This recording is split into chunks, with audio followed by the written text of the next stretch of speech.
Det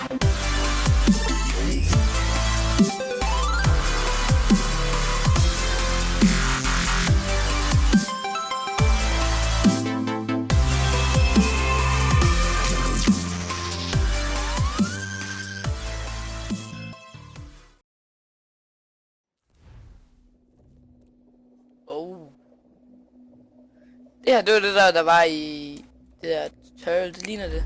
Går ind i sådan noget. En mærkelig verden. What the? Fuck?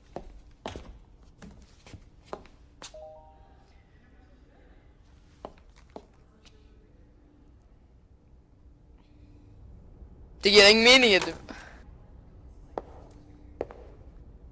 for nogle lys?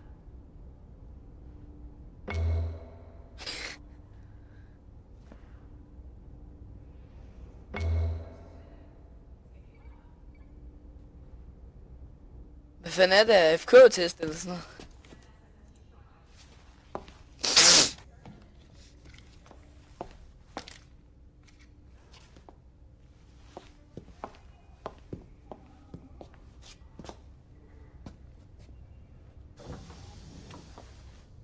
All right, let's take a walk. Your file says you've done some memory research before, but not to this extent. Det skulle da dem, der har lavet spillet. You're very good. The data streams are very stable. Er det ikke? Det der Abstergo eller andet studios. Impressive, right? This building is barely 6 months old, but Abstergo Entertainment has been a studio for a few years, since 2010. Så det sådan er ude i virkeligheden. Det kunne sgu da nice, hvis det. Maybe you saw Liberation? That was our first title powered by Animus Tech. That was just the tip of the iceberg. Soon, we'll be unveiling commercial Animus servers for the whole world to enjoy. They'll offer passive experiences, of course. Edited versions of real history. But only the exciting parts. And we think we found the perfect subject for our first full-length virtual feature. Caribbean Pirates. So that's your gig. It'll just take a minute, okay? Fuck, hvor fedt. Det er sådan her ude i virkeligheden. Det ved jeg ikke, om det gør. Det der op til. Det er fedt ud. C'est bon, c'était prêt. Magnifique. Merci. This is for you. The primary tool of our trade. Your communicator. En iPad eller hvad? Power it up and give it a look. It's pretty slick. Hvor fedt for helvede, jeg gider sgu ikke en iPad. You might have noticed that security seems a little light around here. That's because your communicator is your key to getting around. Skal vi gå lidt hurtigt?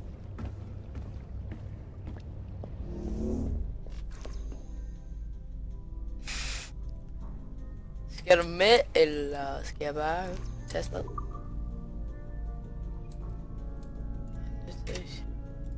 See that flashing wireless signal? It means you're hooked up to the elevator. I'll let you do the honors. We're headed up to the Sample 17 studio, second floor. Ja, bye.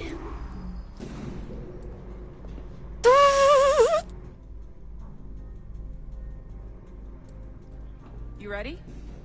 Let's go. Jeg synes bare, det hvor fuck skal jeg ind og spille?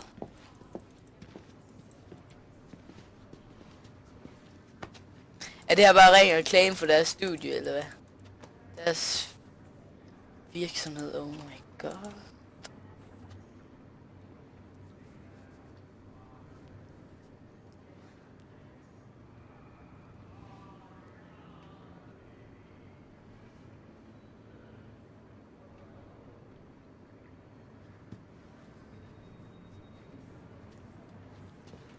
Nå, hvad skete der så? Ej. So, this is the Sample 17 floor. We're diving into the memories of one very generous donor, Desmond Miles. We're pulling all the best stuff from his DNA. And hopefully one day, we can forge some fantastic... Fanden, det er så spændende. ...what we find in there.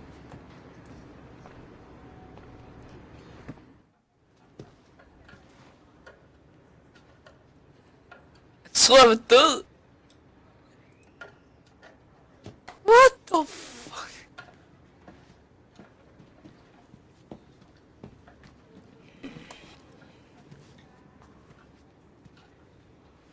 Nej, skal jeg finde nogle gode billeder til jer?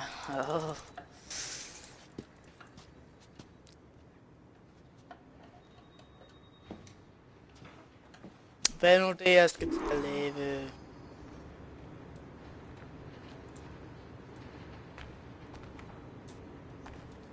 Må jeg komme ind og spille nu?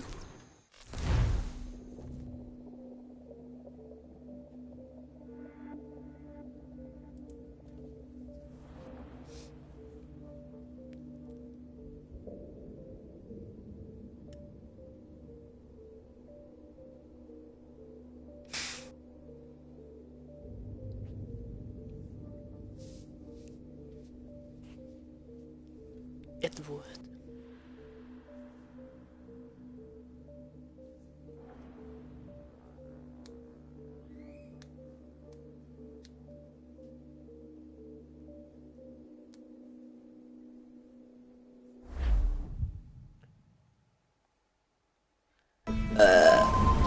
Okay.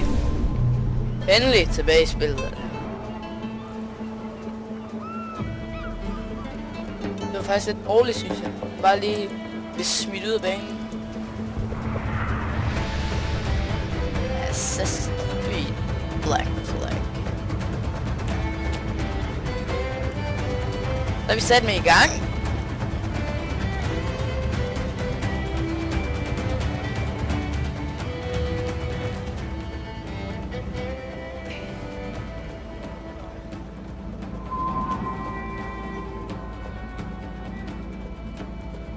Cuba 1705.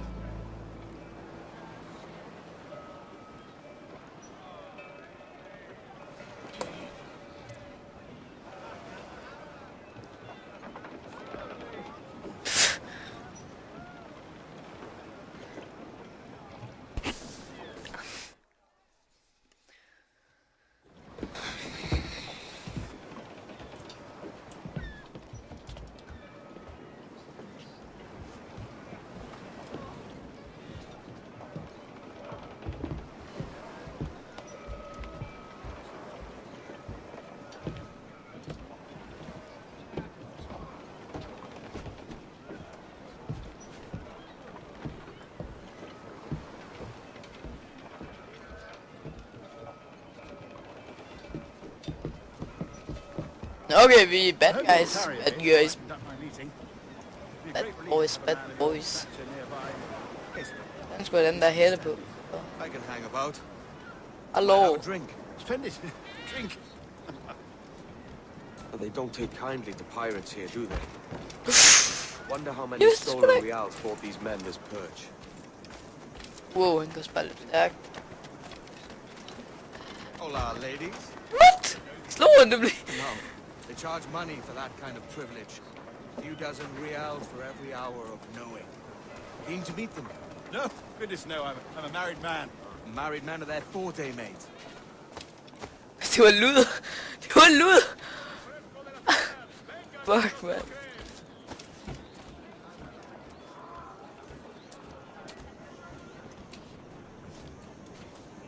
Aha! Here's a purveyor of personal defenses. I should acquire a blade for myself, just as you have. This rusty razor's nothing but Rød mine. fisk. Even so, I appear a mere kitten walking so close upon you. Perhaps- Hello, ladies. Let's see what he's selling. Maybe I'll buy a sword too. Kan man Both ikke jump slå? right. Oh, ja. Oh, we'll be quite a pair, you and I. Twin devils. Beneath these gifts.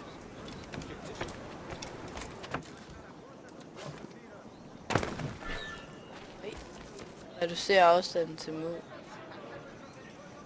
For helvede. Kom så. Lend us a few reals then. I did save your skin. Of course. Cheers.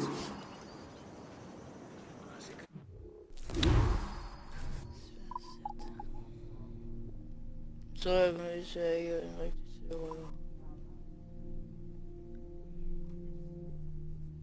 Jeg kan godt bruge sådan en pistol, tror jeg. Kan købe det? Nej, jeg kan købe et svær.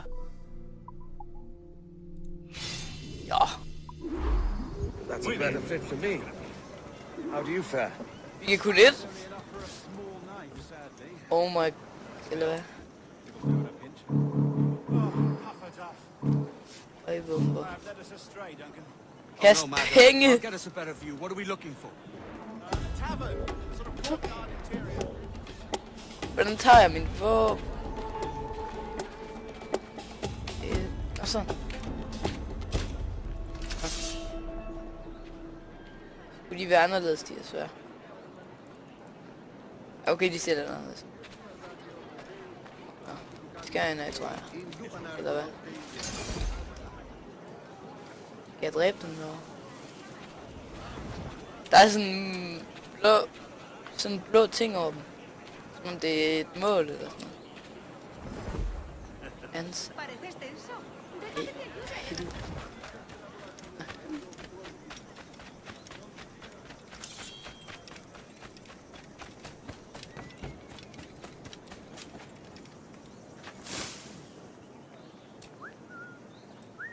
Lol, man kan fløjte.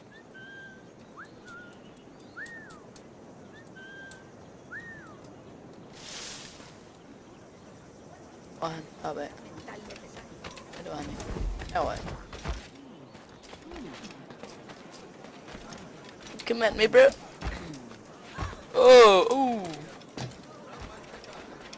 Nu forsvandt han igen. Lad os slås ham der. Jeg skåner dig den her gang.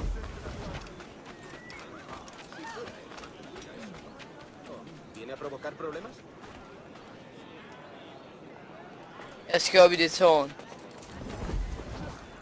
Skal jeg ikke? Jo, jeg skal.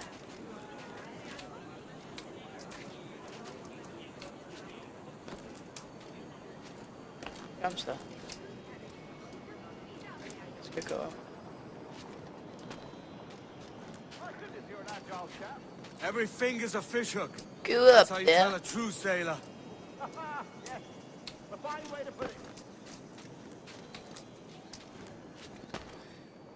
Jeg kan godt lide de der mennesker, jamen seriøst, hvad er det her? De burde være lidt mistænksomme over, hvorfor fuck jeg kravler op den her vej. Var der ikke sådan noget politi eller sådan?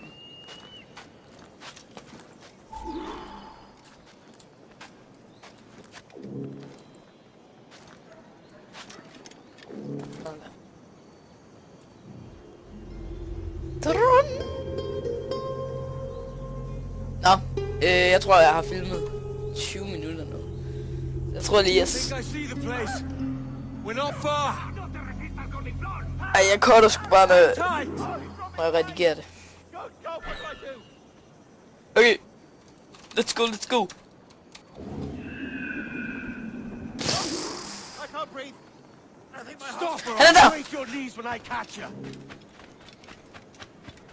Du skal fandme kæmpe. Jeg vil ud og slåse.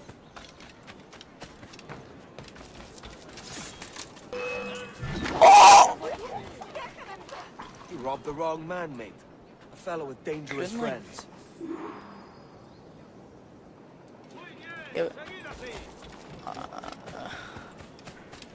Okay, det var noget af en slåskamp, der.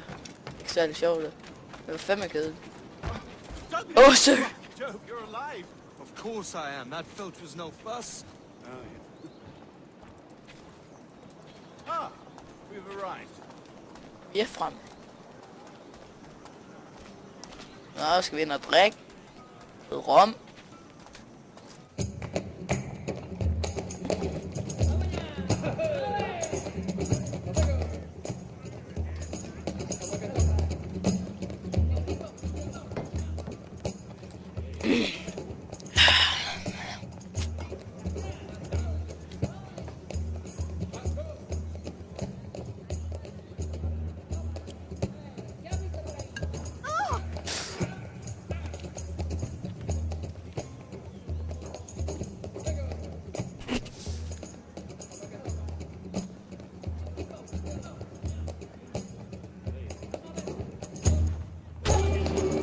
Ja, kom så.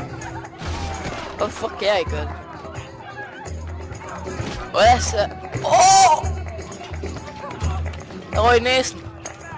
Ej, det gjorde den ikke helt. Den brækkede nok. You want to dust up? I'll give you. Og mit svær hen. Ho ho. Come on, lads. I've seen bigger arms on a bird.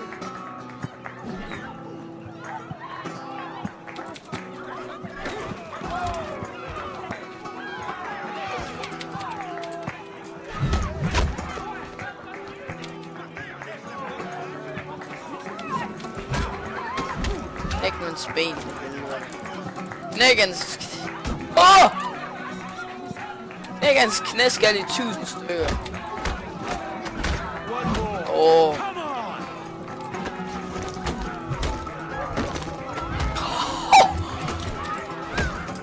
Yeah! Åh!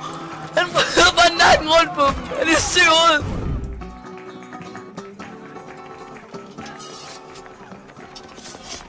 Oh shit.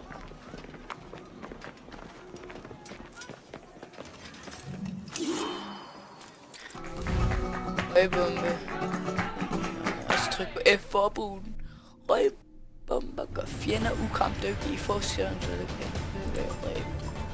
Okay. 5. Og nu. Så F. F. Og skal løbe ind. Skal vi ikke bare løbe? What?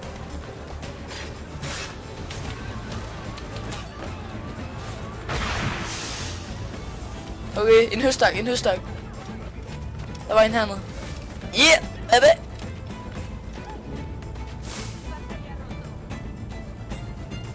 Fuck, der er egentlig mange soldater, hvis alle de der prikker var soldater. Bare vent til jeg får åben, så skal jeg nok tage den.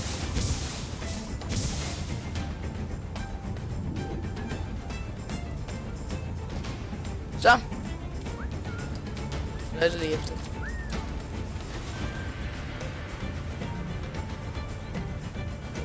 Skal jeg tilbage og redde ham der?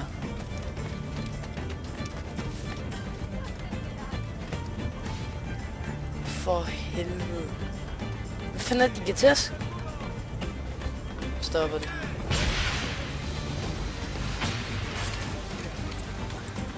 Run for your life! Get the fuck out of here!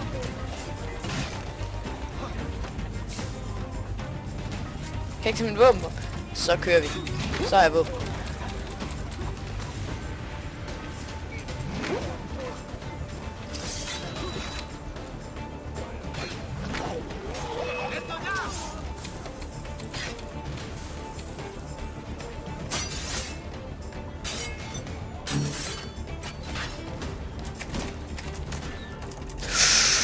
Ej, jeg må ikke bløde så meget!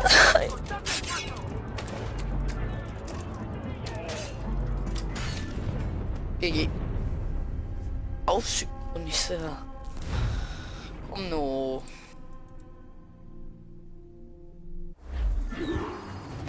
Okay.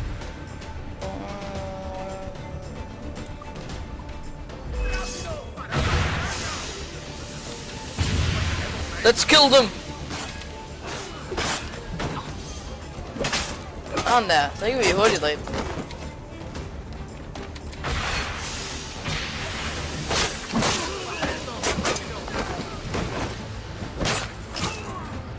Jeg kan godt lide det der med kamera, det føles sådan efter en, så man kan se alt hvad der sker.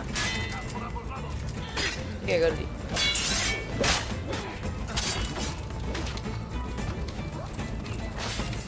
Jeg fik røgbomber.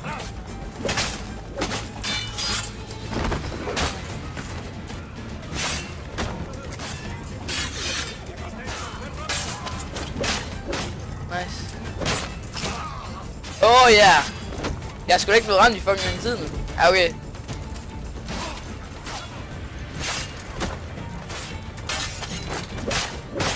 Ja da.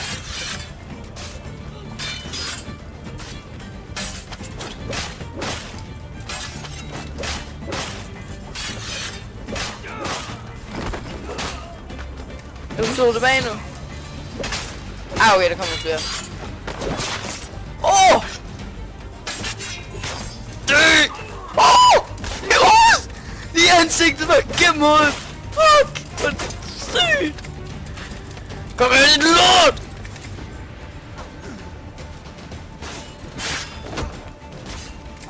Kom nu, lige gennem hovedet. Ja, okay, fint. Fuck, hvor nice. Hvorfor kommer der så mange? No!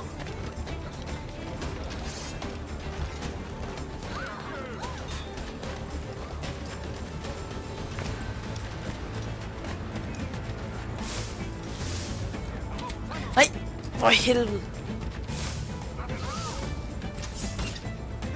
Nogle gange så lader mig fucking dræbe de her. Ja, kom så. Ja da. Lige nakken. Fuck, det er lidt vildt, de træk som der. Det er bare dem, man dør af. Man bliver bare afledet i det her spil. Det kan jeg godt fortælle jer. Ja da. Så den sidste. Jeg kan gemme mig nu. Skjul af en høstak og blive liggende for at blive usynlig. Okay.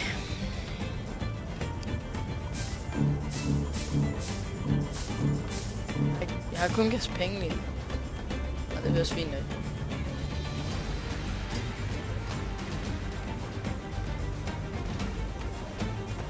Slip ud af om. Nå, slip ud af. Der står bare. Der står sådan oppe i hjørnet, at jeg skal slippe ud af rummet. Skjule mig. Den her, der står skjult af en høstak. Yes. De er anonyme. Okay.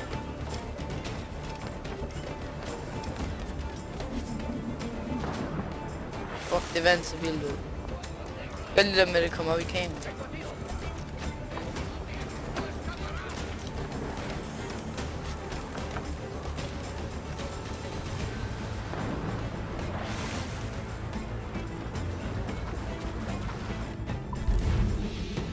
Mission gennemført.